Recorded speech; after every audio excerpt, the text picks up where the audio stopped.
Ku danna subscribe sannan kuma ku danna ƙararrawa.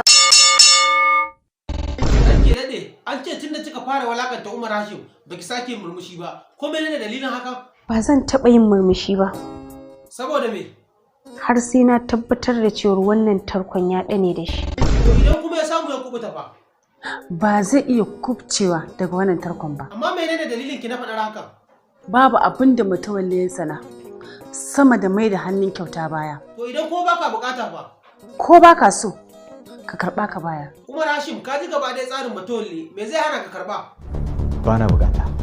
Hajiya har yanzu bashiran saɓace ki. Ka yi haƙuri. Amma kuma ya nuna har yanzu haƙurinki ba zai sa ya haƙura ba. Lalle Umar yana da wani dafa'i. Sai yanzu kika fahimci hakan? Eh mana.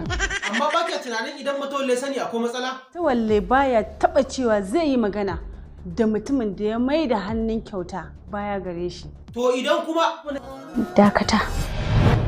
Da dakata kuma? To idan kuma na ce sai na faɗa a Matawalle fa?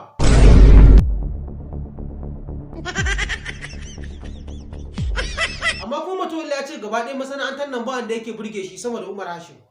To waye ma Umar Hashim baya burge shi? Ha? Ba ƙiyayya gaba ɗaya kuke nuna masa ba? Ce maka ne ba na son Umar? To me kike nufi? Ba ma buƙatar sa ne a cikin tsarinmu. Matawalle, kai wani alƙawari ka ɗauka a duk lokacin da ka samu marar gaskiya a tattare da kai? Dole ne in hukunta shi. To, Hajiya ya kamata fa ce ki rage gaba ɗaya waɗannan abubuwan da yake yi. Ni dai burina a ce na yi arziki irin ta Matawalle. Astaghfirullah.